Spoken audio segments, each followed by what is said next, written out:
Hello दोस्तों, स्वागत है आपका अपने YouTube channel Rohit Goswami law classes में। और आज मैं आपको कराने वाला हूँ LLB second year same third और एक्ट हमारा पब्लिक इंटरनेशनल लॉ। कोड है 3002 और क्वेश्चन नंबर है हमारा 12, अंतर्राष्ट्रीय विवादों को तय करना।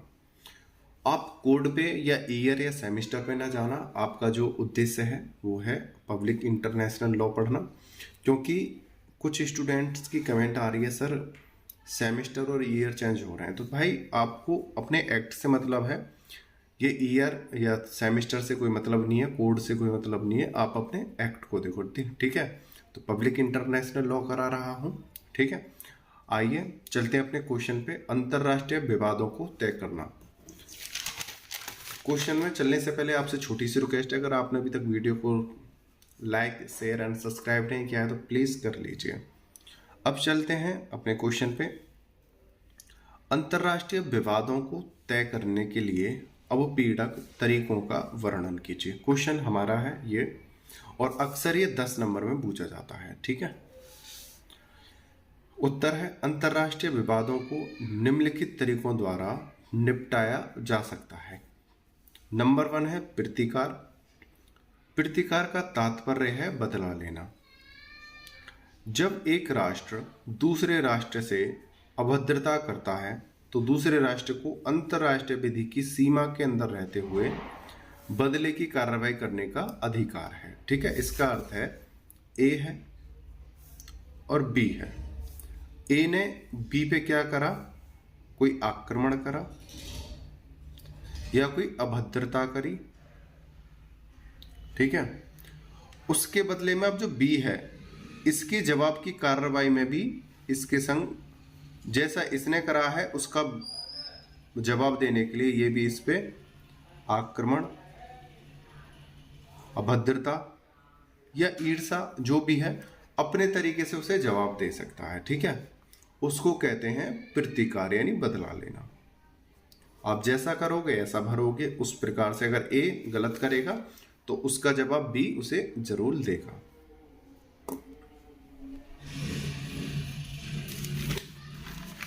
उदाहरणार्थ, प्रतिकार यानी बदला लेना। प्रतिकार में राजनयिक संबंध समाप्त किए जा सकते हैं। जो आपस में जो राजनयिक संबंध है दो देशों के बीच में, अगर ये इसके संग कोई गलत करता है तो बदले में क्या करेगा, ये भी इसका जवाब देते हुए उनके जैसे राजनयिक जो आपस में जो संधि होती हैं, जो समझौते होते हैं, उसको समाप्त कर देगा। राजनयिक विशेषाधिकार वापस लिए जा सकते हैं तथा आर्थिक सुविधाएं भी वापस ली जा सकती हैं। इन दोनों देशों के बीच कोई आपसी संबंध चल रहे हैं आर्थिक स्तर पे, उनको आपस में अगर ए इसके संग गलत करेगा तो बी जो है ए से क्या करेगा, आर्थिक जो मदद जो दे रहा है, ये अधिकार हैं उनको वापस ले लेगा। जो राजनयिक अधिकार हैं उनको वापस छीन लेगा, या जो भी इनके बीच में कोई संधि हो रखी है उन्हें वापस कर लेगा, ठीक है। दूसरा है बलपूर्वक प्रतिकार। प्रतिकार बदला कैसे लिया जा सकता है, बलपूर्वक, ताकत के दम पर बदला लिया जा सकता है। बदले के रूप में राज्य ऐसी कार्रवाई कर सकता है जिससे अंतर्राष्ट्रीय विधि में उल्लंघन करने वाले राज्य को मजबूर किया जा सके कि वह उल्लंघन ना करे अथवा समस्या का समाधान हो सके। अब इसमें क्या है, बी, ए ने बी पे क्या करा, कोई इसकी किस विधि का या कोई अन्य चीज का उल्लंघन करा, ठीक है। कहने का मतलब है ए ने बी को सीधे सीधे टारगेट करा तो बी इसके जवाब में बलपूर्वक ये कार्य करेगा अंतर्राष्ट्रीय विधि को ध्यान में रखते हुए। ऐसा बलपूर्वक कार्य करे जिससे इसकी समझ में आ जाए कि हमें ऐसा बी के साथ नहीं करना चाहिए था, अपनी ताकत का पूरा इस्तेमाल करना। और वो इस्तेमाल बी के तरीके से करेगा, अंतर्राष्ट्रीय विधि के अनुसार के अंतर्राष्ट्रीय विधि का आप उल्लंघन ना करो, और मैं भी अंतर्राष्ट्रीय विधि के अनुसार ही आपसे कह रहा हूं, अपनी ताकत का इस्तेमाल कर रहा हूं, और वो उसे रोकने की कोशिश करेगा, ठीक है। कौन, बी, कि वह उल्लंघन ना करे अथवा समस्या का समाधान हो सके। बलपूर्वक प्रतिकार का प्रयोग तभी किया जा सकता है जब दूसरे राज्य ने भी अवैध या अनुचित कार्य किया हो। लेकिन यहाँ पे एक बात और कही गई है कि बलपूर्वक कार्य कब किया जाएगा, जब ए ने कोई गलत या अवैध कार्य किया हो, तभी कौन क्या करेगा, बी बलपूर्वक कार्य करेगा और अंतरराष्ट्रीय विधि के अंतर्गत। ठीक है। तीसरा है व्यापार पर रुकावट या घाटबंदी। इसमें राज्य विरोधी जहाजों के आने जाने से रुकावट पैदा कर सकते हैं जो उन राष्ट्रों के होते हैं जिसने कोई अंतर्राष्ट्रीय अपराध या अत्याचार किया है और उस क्षेत्र में है जो उक्त अपराध व उपचार से प्रभावित है।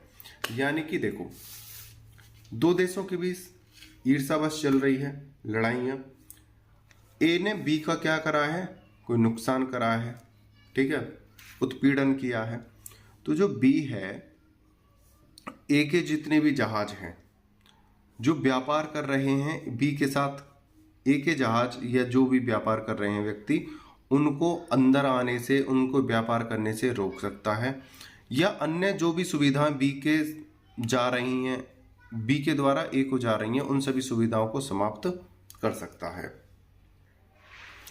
यानी कि ये आपसी संबंध पूर्ण रूप से तोड़ लेगा बी ए से। ठीक है, आगे चलते हैं। ऐसी परिस्थितियों में प्रभावित राज्य को अधिकार है कि वे अपराध या उपचार करने वाले राज्य के जहाजों के आने जाने में बाधा उत्पन्न करें। दूसरी बात,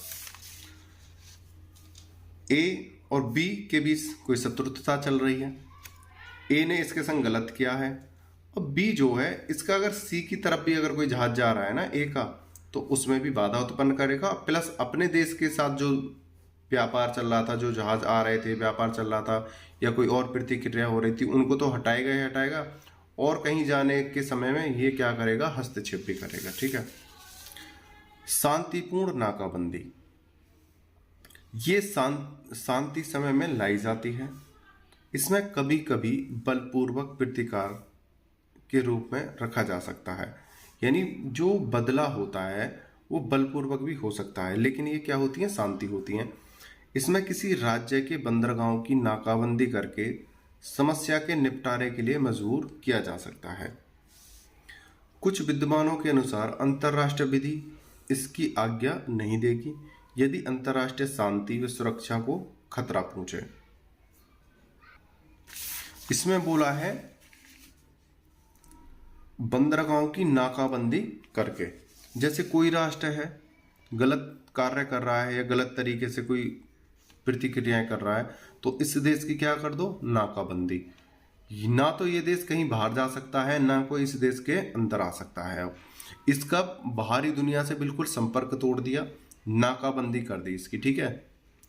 और तब तक नाकाबंदी करी जब तक ये अपनी बात से मतलब उनकी बात को मान ले, मतलब जिन्होंने नाकाबंदी करी है उनकी बात को मानने के लिए जब तक मजबूर ना हो जाए तब तक नाकाबंदी हटेगी नहीं।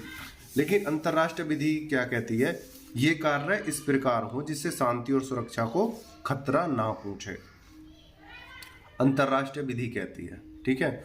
आप नाकाबंदी तो कर सकते हो, नाकाबंदी जो है आक्रमण से कम खतरनाक होती है। आक्रमण होगा तो देश का नाश ज़्यादा होगा, अगर नाकाबंदी होगी तो चलो व्यापार से ही और बाहरी दुनिया से उसका संपर्क टूटेगा और वो विवश हो जाएगा अपनी बात मानने के लिए। अगर आक्रमण हुआ तो ज़्यादा नुकसान होगा। लेकिन ये जो नाकाबंदी होगी जो इस देश की, ये अंतर्राष्ट्रीय विधि के अंतर्गत होगी। ठीक है भाई, आगे चलते हैं। परंतु संयुक्त राष्ट्र संघ इसका प्रयोग कर सकती है। अध्याय 7 के अनुच्छेद 42 में शांतिपूर्ण नाकाबंदी का प्रयोग किया गया है। शांतिपूर्ण नाकाबंदी का जो वर्णन है अध्याय 7 और अनुच्छेद 42 में किया गया है, जिसमें सामूहिक कार्रवाई में प्रयोग किया जा सकता है। इससे लाभ है कि यह युद्ध से कम हिंसक है। जो शांतिपूर्ण नाकाबंदी होती है, मैंने अभी जैसे बताया था, ये आक्रमण से कम प्रभावी होती है। 1962 में अमेरिका ने क्यूबा की नाकाबंदी की क्योंकि रूस द्वारा क्यूबा को आणविक हथियार दिए जा रहे थे। अमेरिका के अनुसार क्यूबा ने हवाना की संधि का उल्लंघन किया था। अब समझते हैं। क्यूबा, रूस,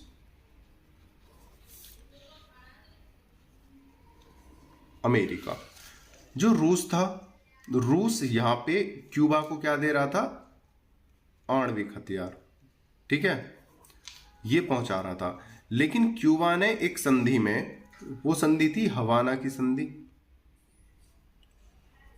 कहा था कि मैं किसी भी देश से आणविक हथियार नहीं लूंगा या मैं इस प्रकार की प्रतिक्रिया नहीं करूंगा जिससे हमारी संधि को किसी प्रकार का आहत हो। लेकिन क्यूबा फिर भी रूस से परमाणु बम और ऐसे विस्फोटक हथियार खरीद रहा था जो विनाशकारी हो। तो अमेरिका ने क्या करा? क्यूबा की क्या कर दी? नाकाबंदी कर दी कि अब तुम ना तो किसी देश से संपर्क कर सकते हो, ना कोई अन्य देश आपसे संपर्क कर सकता है। और ये तब तक चला जब तक क्यूबा ने इनकी बात नहीं मानी। इसको कहते हैं नाकाबंदी। क्यूबा ने करा था संधि को विरोध, यानी मैंने संधि आपकी तोड़ी है और आपने मेरी नाकाबंदी करी, लेकिन मैं इस बात को मानता हूं कि मैं आणविक हथियार नहीं लूंगा। ऐसा कौन कर सकता था? इसके अंदर जो पावर किस में थी? अमेरिका में थी। वो कौन था? संयुक्त राष्ट्र संघ था। उसको तो ताकत, पावर थी। अब आता है पॉइंट नंबर 5, हस्तक्षेप। प्रोफेसर क्विंसी के अनुसार हस्तक्षेप सैनिक व राजनीतिक दोनों प्रकार के हो सकते हैं।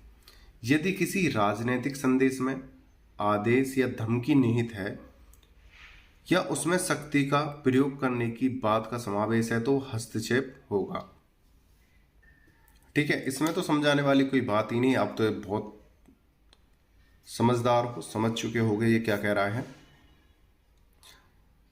हस्तक्षेप सैनिक व राजनीतिक दोनों प्रकार के हो सकते हैं। यह मतलब राजनीतिक, जो दूसरे देश के जो राजनयिक होते हैं उनके द्वारा जो राजनीतिक कर्तव्य होते हैं उनके द्वारा, और सैनिक, ये दोनों प्रकार के हो सकते हैं। ठीक है, इसको उदाहरण के अनुसार देखेंगे। प्रोफेसर निकोलस ग्रीनवुड ऑनफ ने लिखा है कि संयुक्त राष्ट्र चार्टर के अनुच्छेद 27 के अंतर्गत हस्तक्षेप न करने की नीति केवल संयुक्त राष्ट्र के लिए ही है और यह राज्यों पर लागू नहीं होती। लेकिन इसमें क्या है? काफी मतभेद हैं। आगे, संयुक्त राष्ट्र के अंतर्गत कार्यवाही।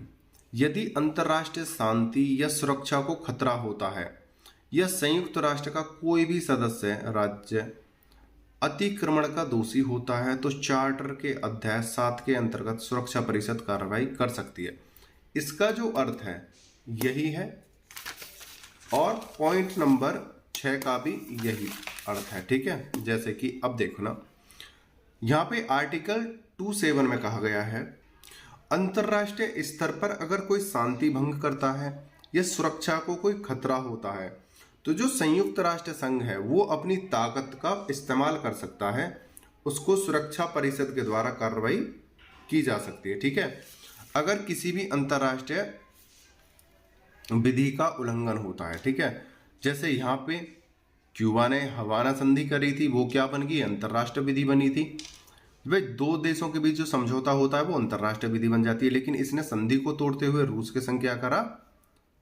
व्यापार करा, समझौता किया। अब अमेरिका को ये संयुक्त राष्ट्र संघ को इतनी पावर है कि वो अपने तरीके से क्या कर सकता है? कार्य कर सकता है। अपने तरीके से क्या कर सकता है? पावर या प्रतिकार कर सकता है, बदला ले सकता है। ठीक है, आगे, ईरान तथा कुवैत पर अतिक्रमण तथा उसका अधिहनन करने पर सुरक्षा परिषद ने अध्याय 7 के अंतर्गत इराक के विरुद्ध कार्रवाई की थी। इस अध्याय के अंतर्गत पारित प्रस्तावों के आधार पर खाड़ी युद्ध 1991 में लड़ा गया तथा कुवैत को स्वतंत्र कराया गया। जैसे यहाँ पे बोला गया है, जो संयुक्त राष्ट्र संघ है उसको अपनी इन ताकतों का इस्तेमाल करने का अधिकार है। अब जो ईरान था, अपनी ताकत का क्या कर रहा था, गलत इस्तेमाल कर रहा था। अंतरराष्ट्रीय विधि का क्या कर रहा था, उल्लंघन कर रहा था। अंतरराष्ट्रीय विधि संयुक्त राष्ट्र संघ के अंडर में है। अब वो जो क्या है, ईरान ने इस पे क्या करा, कब्जा कर लिया। अब जो अमेरिका है उसने इस कुवैत को क्या कराया, स्वतंत्र कराया। किससे, ईरान से, अपनी ताकत का इस्तेमाल करके, इसमें डायरेक्ट एंट्री करने के बाद, क्योंकि उसके पास ऐसी ताकत है कि कोई किसी अन्य देश का कोई क्या हस्तक्षेप करेगा या संधि तोड़ेगा तो मैं उसके साथ खड़ा हूं, अंतरराष्ट्रीय कोई विधि को तोड़ेगा तो मैं उसके साथ खड़ा हूं। तो ये कुवैत के साथ आया और इसने कुवैत को क्या कराया, 1991 में स्वतंत्र करा दिया। ठीक है, ये था हमारा क्वेश्चन, अंतरराष्ट्रीय विवादों को तय करना। ठीक है, उम्मीद करता हूं यह क्वेश्चन आपको समझ में आया होगा और यह क्वेश्चन 10 नंबर में अक्सर पूछा जाता है। आपने वीडियो को अंत तक देखा उसके लिए धन्यवाद। टेक केयर, बाय बाय, जय हिंद, जय भारत। एक बात और, आप वीडियो में जय हिंद लिखा करो कमेंट में तो मुझे बहुत अच्छा लगेगा। ठीक है, टेक केयर, बाय बाय, जय हिंद, जय भारत दोबारा से।